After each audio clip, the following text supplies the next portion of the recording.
बर' समाजाव दासान्दि खायसे आइजोफोरा नखर संसार गथ' गथाय फिसाय नागारनानै सोरजोंबा खारफानाय एबा गोमानाय जाथायफोरा सानसेनि उनाव सानसे बांनायनिफ्राय बांलांगासिनो दं। बियो थारैनो जोंनि समाजाव मोनसे साननो गोनां आरो नोजोर होथावना। दिनैबो जोंनिसिम बाक्सा जिल्ला मसलपुर महकुमा आथियाबारि आउटपस्टनि सिङाव थानाय सरू मणिकपुर गामिनि धनन्जय बर'नि सानै गथ'नि बिमा दीपिका बर'आ गोमाना थानाय खौरां फैदों। बे गोमानाय आइजोआ 23 बोसोर बैसोनि। थांनाय 21 फेब्रुआरि खालारनिफ्रायनो बे आइजोआ गोमानानै दं। फिसाय धनन्जय बर'आ फोरमायनाय बायदिब्ला बिथांनि बिसिया सोरजोंबा खारफानायनि सन्देह। जाथायनि सोमोन्दै आथियाबारि आउटपस्टआव एजाहार होनाय जादोंमोनब्लाबो आउटपस्टनिफ्राय पुलिसआ गोसो होआखै आरो जाथायनि सायाव नायबिजिरनो थाखाय राहा लायैखौ मोनथिहोयो बिसि गोमाजानाय दुखुथिया धनन्जय बर'आ। सोरबाफोर जुदि बहाबाफोर सावगारियाव होनाय बिथांनि बिसिखौ नुसनबायोब्ला हमना लाखिनानै 8415095318 जानबुं अनजिमायाव कल खालामनानै फोरमायहरनो खावलायदों धनन्जय बर'आ। धनन्जय बर', आं सरमानिपुर माजसपानि। मा जादों नोंसिनि न'खराव? जोंनि न'खरा आंनि बिसिया गोमानानै दङ। माब्लानिफ्राय? 21 तारिखनिफ्राय। मा दाननि? फेब्रुआरिनि 21 तारिखनिफ्राय। बहाबा थांनानै गोमादों ना न'निफ्राय ओंखारदों? न'निफ्रायनो खारदो बिसोरो। नों बहा दंमोन बे समाव? आं गुजरातआव दंमोन बे समाव। माब्रै खबर मोन?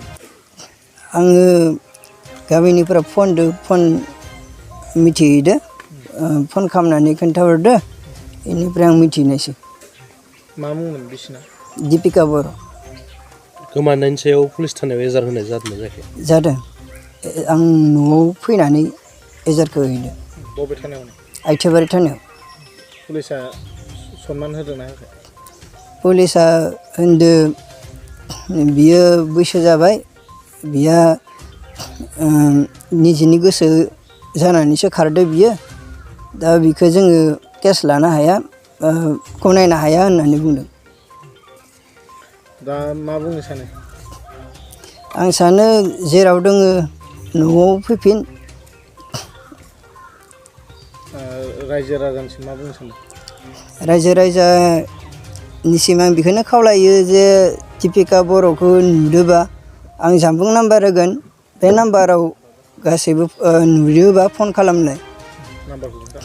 8415095618। बिटिआर हालामनि थाखाय मोनसे गोजोनथाव खौरां। 68थि भारत रत्न लोकप्रिय ग'पिनाथ बरदलै ट्रफी जोलुर बादायलायनाय। बे बादायलायनायखौ गिबि खेबनि थाखाय बिटिआरनि सिङाव थानाय चिरां जिल्लायाव सोलिफुबाय थानाय मार्च दाननि गेजेराव खुंफुंनाय जागोन।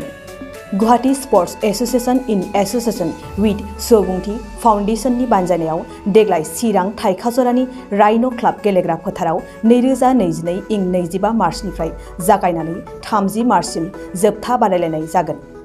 गासै मोनब्रै गेदेर जोलुर क्लाबफोरनि गेजेराव बे बादायलायनाया जागोन।